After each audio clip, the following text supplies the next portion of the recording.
You're watching 12 WKRC TV, a new generation of news. This is 12 Newsmakers. Good morning and welcome to Newsmakers. In the past decade, much of the power that once resided at Cincinnati City Hall has migrated to the Hamilton County Courthouse.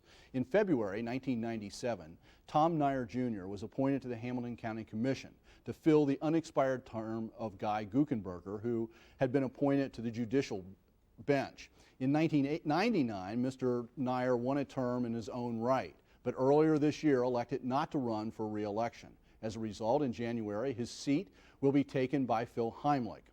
I have invited Mr. Neyer to join me this morning to reflect on what he has learned about public service, partisan politics, and Hamilton County. Tom, welcome back to Newsmakers. Dan, always glad to be here. What is it that you were, long before you were appointed to this seat, you were involved in politics in a whole variety of ways. What is it, though, that you maybe discovered about being an elected official that you really didn't know about, you weren't prepared for? You know, it's just more. People say, is it what you expected? And it's more intense, it's more fun, it's more aggravating, it's just more.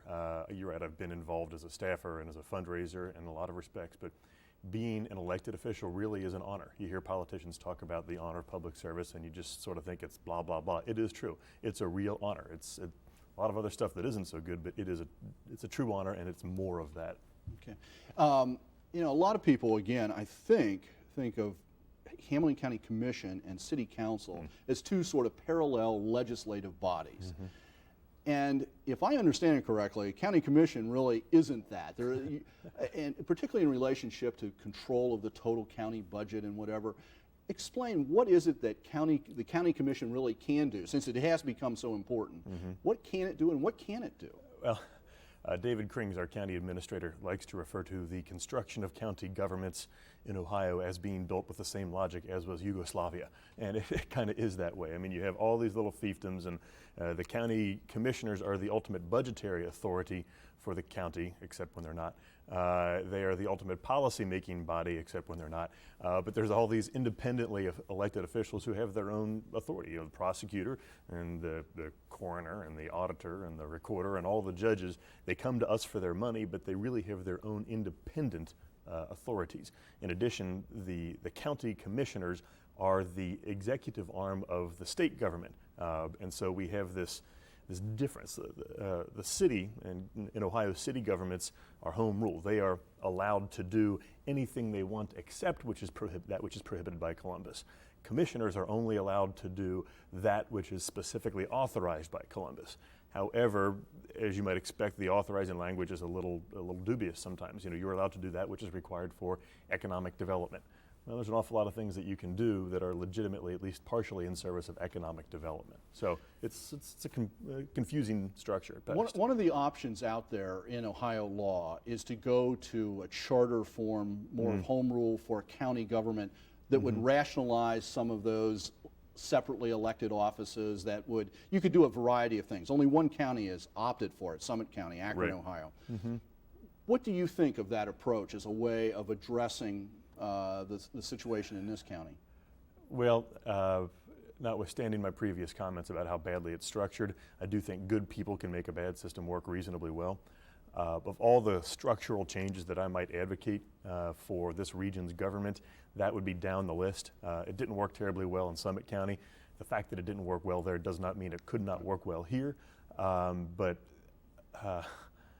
frankly, we have bigger intergovernmental issues with which I would prefer to tussle than that one. What would you then recommend? Well, as it relates to county government or as it relates to regional government in general? I don't know. You say there are bigger issues on the plate in terms of structure of government. What would be higher on your priority list? I am not a proponent of a single regional government retroactively imposed. I think if you were starting over, yes, you'd have one 7-county, 2 million person, $4 billion thing that you'd call Cincinnati, and it would have some of the efficiencies that come to business. That I don't think can be retroactively imposed without more absolute destruction than it's worth. What I do think we need to work towards is what I refer to as regional alignment. I think economics will force alignment. This region is not big enough to succeed in spite of our own internecine quarrels. I mean, We are in a profound international competition, and we have some things that are stacked against us. One of those things is our size. But if you pull it together, and if statistically we become consolidated with Dayton. But everybody says regionalism and work together. Right. But what do you do to break the logjam? Because every time I see some, even at the level of expanding the convention center, all of a sudden we have now the northern part of the county fighting the city again. What do you do to actually break that, to change it? I think economics force it. I mean, that very discussion is a whole other one that I think is our single greatest challenge as a community. But specifically as it relates to government, I think economics will force it. For example, after years of laboring under a consent decree, the city of Cincinnati finally has a world-class water system, and our rapidly growing neighbors in northern Kentucky need an enormous array of infrastructure. They need new water, they need sewers, they need roads, they need schools. So they can either build a water purification plant or they can pop a pipe under the river. They can buy some of Cincinnati's water, which allows Cincinnati to operate its system at greater efficiency. It allows Northern Kentucky to spend their precious capital dollars on other things, and everybody wins. And Boone County is actually doing that. Absolutely. They've already made the contract. Exactly. That's why I use that as an example. I mean, that is a positive What would be thing. A couple of other of those regional things? You saw recently Madison Place, Fairfax, not so recently anymore, and Marymount consolidated fire division. Why do they need that? Well, there are 472 separate governmental jurisdictions in our 8-county metropolitan area, and each of those jurisdictions has a little power. Some of them have a lot, some of them have a little, but they all have some. And so the abolition of some of that power is tough to swallow. I think what you will get to in 20 or 30 years is a primary regional economic structure that has a lot of these governments that function in almost a ministerial manner. I think I believed at one point that what came out of the Gallus study 5 years ago and Metropolitan Growth Alliance might be the beginning of that. But then Metropolitan Growth Alliance was allowed to die. And, so once again, this is an issue I keep coming back to. Everybody loves to talk about this, but what are we going to do about it that challenges our competition in Nashville, Louisville, Indianapolis, and Columbus that have all found ways to start doing this anyway, in different ways? Well, Indianapolis, Columbus, and Jacksonville, Florida are certainly the stars of regionalism, of regional government, and they have several things in common, not the least of which is that they are, relatively speaking, new communities. They had their burst of growth within the past 30 years. Agreed. And they grew, and you as a historian would appreciate this, they grew through the same way that Cincinnati did in the late 1800s, which was through the prosecution of water rights. Well, state law is different in Ohio, and economics are different. So trying to follow those cities as a model, I think, is flawed because the underlying economic and governmental infrastructure is different. I think it's going to be the dollar. I think the convention center is a perfect example. The city could not do it by themselves. The county could not, for political and economic reasons, do it by itself. So what do? You create another layer of government called the Convention Facilities Authority. Everybody dumps into that, and it performs and hopefully a ministerial function and runs a facility for our benefit. But it's not pretty, that's for sure. It's prettier if you are a new city that has lots of money. We are neither. Do you have hope about the Port Authority? Because that's a joint effort. That's a joint effort. I have great optimism for the Port Authority, specifically because of the Banks project. I think that project has enough jazz and enough potential that it will allow. It's the big idea that allows a lot of the bureaucracy to take place. I think the Port Authority, because of some good leadership and some good staffing, is a good, viable entity. Do I wish it could be done without that? Yeah, I think that'd be even more simple. But on balance, I'm very optimistic for the Port Authority because of the importance and the beauty of the projects that they're advancing. One of the things that you have championed in your 6 years is trying to understand the role of the arts in this community, not just as a cultural reality, but also as an economic reality, as a economic driver. You worked very hard on the Regional Cultural Planning Commission initiative. In the end, what came from that? In the end, what came from that was originally supposed to be this Regional Cultural Alliance that was going to be funded. The funding got blown out of the water by politics and by folks who I think were more interested in a short-term political gain than a longer-term true economic development initiative. You know, we talked just a moment ago about some liabilities that come with being an older city. An asset that comes from being an older city is that our forebears made massive investments in a world-class arts infrastructure. We have an arts infrastructure that is so much better than we, by sheer force of numbers, deserve. And that is a true competitive tool for us. I think if it's not the Regional Cultural Alliance, I think some folks at the city have shown some leadership. The problem is now well identified. The opportunities are well laid out on the table. There is no new organization that's been advanced. I think the Fine Arts Institute has some interest and some focus on it. Dick Rosenthal chaired a committee about a year and a half ago to really try to take the learnings of the Regional Cultural Alliance and advance them. I think that's still out there, but it's a longer term project than I personally would have liked. What are you proudest of in terms of what you have accomplished in the last 6 years? I think one of the things that I was able to accomplish by tone and action was an improved relationship between the city and the county. I never understood why you called somebody a jerk on Tuesday and expect to work well with them on Wednesday. A jerk was sometimes the nicest thing people were called, but that allowed a lot of things on the Central Riverfront to advance. I think clearly the most visible and the most substantive change was the Central Riverfront improvements, not just the two stadia, but all the Fort Washington Way, which is primarily a city project, but it was done in collaboration with the county. The Freedom Center, the banks will be a part of that. I think that is a true once-in-a-generation opportunity. Beyond that, I've been most proud of my involvement in some of the human services. I regret that current budgetary realities have forced things in Columbus to be a bit more clamped down. While we had the flexibility and the resources, the Board of Hamilton County Commissioners was very entrepreneurial and I think very effective in improving the lives of people. And so I'd say those two areas are where I have the most pride. What are you most disappointed? What am I most disappointed? I wish that the market right now was such that the banks could be further ahead than it is. I don't view that as a failure, just a deferment, and I don't like that. I think this community needs some positives. We need some good news. We need some shots in the arm, and the banks has an opportunity to do that. But from day one, I've said the banks has to be a project that is responsive to the marketplace. It cannot drive the marketplace. One of the things that changed while you were on the commission is, for the first time in 35 years, there's a Democrat there. How did that change? It slowed down the meetings. I think, frankly, in a good or a bad way? You know, a little of each. I think it takes longer now to get things done, and I don't really think that's a function of partisanship as much as it is there's an evolving chemistry on the board. You know, in the past, Bob and I had a pretty good rapport. We were very connected and had a virtually identical vision of what we needed to do. And to the extent it deviated, we and our staffs could kind of work it out, and that would be fine. He could advance what he wanted to do, I could advance what I wanted to, and things were very helpful. I frankly have enjoyed working with Todd. I don't have anything bad to say about Todd as a commissioner. It has changed the dynamic, but you know, John's a different person now than he was 5 years ago. It's a different world. Frankly, we have a lousy budget, and there's just not as much opportunity. We're almost out of time, but what's next for you?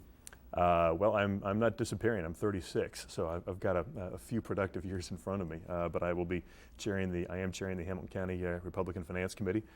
Should the members? Gee, there's an impossible job. Yeah, right. Well, you know, there's a market there, but it takes some work, and I think we have to put it back to where it was. I'm going to be, should the members vote on Tuesday, I'll be president of the Contemporary Arts Center at a very exciting year in its history. I'm restructuring my business to focus more on investments as opposed to operations, and so that will allow me personally a lot of time. And I'm not sure what I'm going to do with the balance of that capacity, but I'm pretty excited about it. Tom, thank you for your service in the last 6 years. I hope to see you back here in various other roles in the future. I hope so as well. Thank you for your great service to this community, Dan. Well, thank you. Good luck.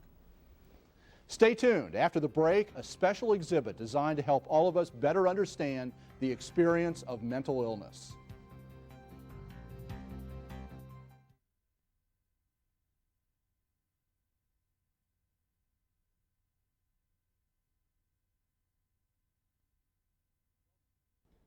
Welcome back.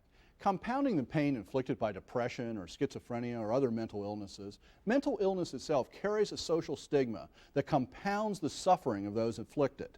A new three-piece mural created by artist Pete Jocwish in collaboration with a number of people who suffer from mental illness is designed to help all of us better understand the experience. Entitled Crossing the Bridge, The Journey of Mental Illness, was created by a project of QCM Incorporated. Over the last several months, the mural is currently mounted at the Cincinnati Museum Center outside the Children's Museum.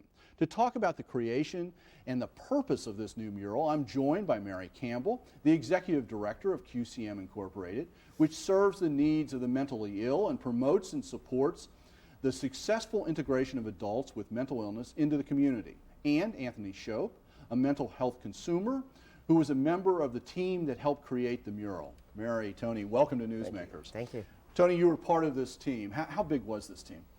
25 people in all over the full course of the 3 months we worked on it. But mainly a core of about 4 regulars that were there every time. Some people would be there once or twice and then you wouldn't see them anymore. But everyone contributed to their ideas to the mural. And did you, concepts. You yourself, do you have any art background? Did you come to this with any sort of artistic sense? Somewhat. I have a couple semesters of art college in the early 70s, but I never worked on a mural before. And so, how about some of the other people? Did some of the other people come without any art background at all? Other than just natural talent, no, other than the artist that was hired to, procured to guide us and give us guidance. And yeah, well, obviously he's coming with it. Right. Mary, what was, from your organization's point of view, what was the goal of a project like this? Well, we had a couple goals. I think, Tony mentioned that people came without any trained skill, but they came, some people who would not go out ordinarily and socialize. They found their way down to the center to work on the murals. So we wanted to provide a opportunity for people to join together with other people and have some form of expression. The bigger goal, though, was, as you said earlier, to take a stab at fighting the stigma thing. Stigma is born out of all the negative messages that we receive.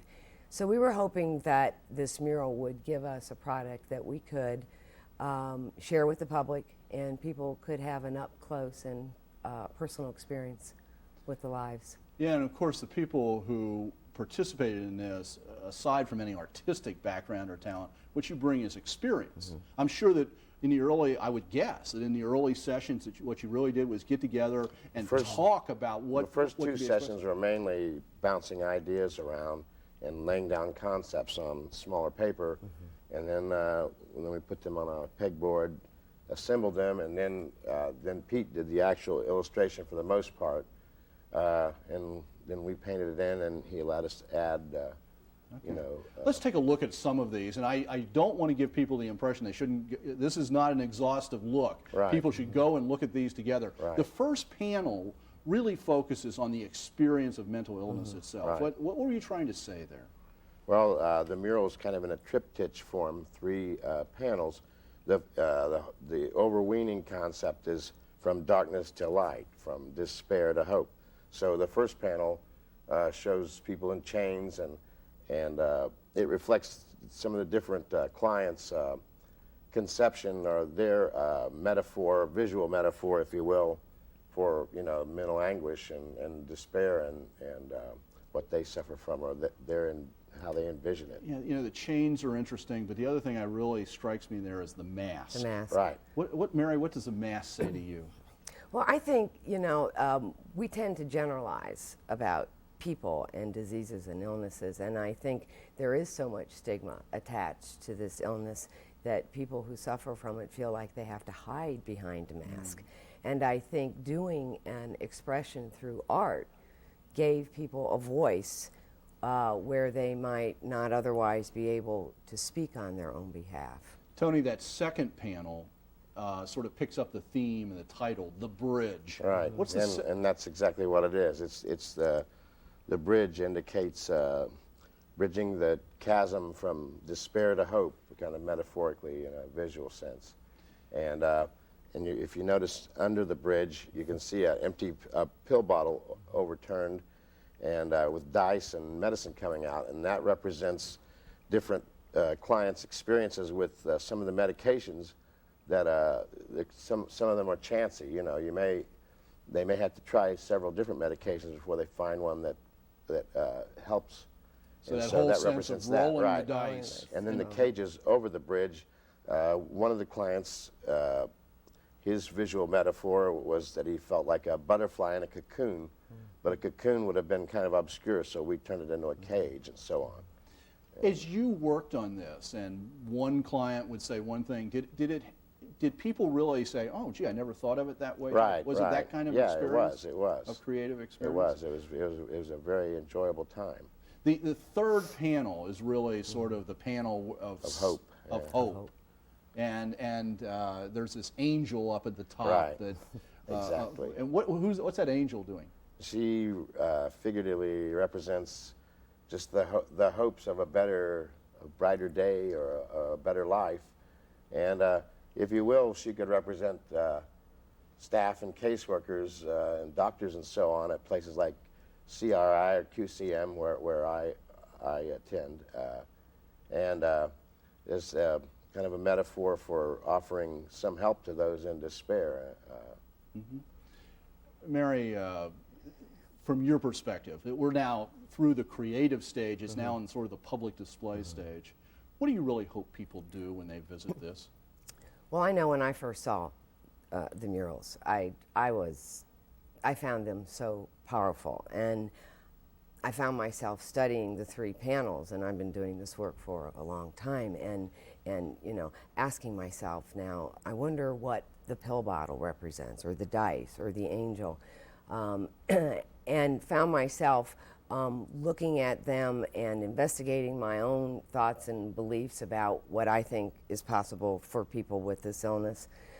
So what I hope we can do is to travel these murals around our community, give people all ages the opportunity to view them, you know, to read a little bit about them, and we can, through art, begin to break down those stereotypes and let people know that even if you suffer from this illness, you can recover. There is hope for recovery, and you can live a normal, productive life. Tony, one of the things that art gets us doing, I mean, you talked in order to create it. Right. But it also, for the viewer, for the person who comes and encounters art, it oftentimes sparks conversation. Right.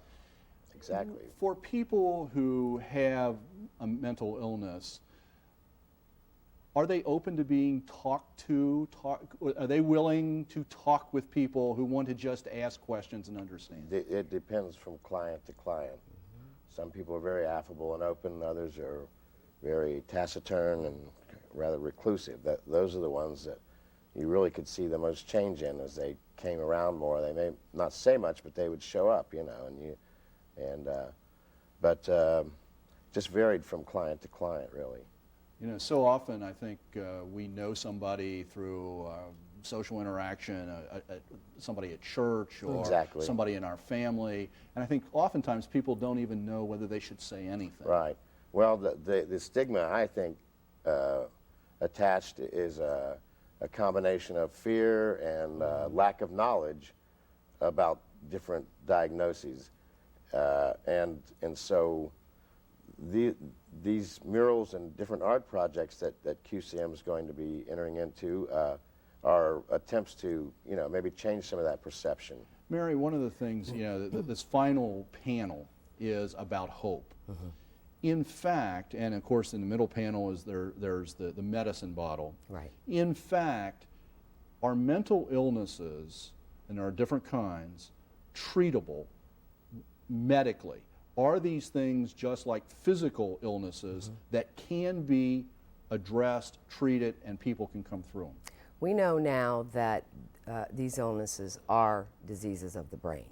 And we also know now that there are wonderful Diseases of the brain in the sense of chemical imbalances? Yes, yeah, correct, a physical disease. And so we know that there are many elements of that that are treatable with medication. Okay.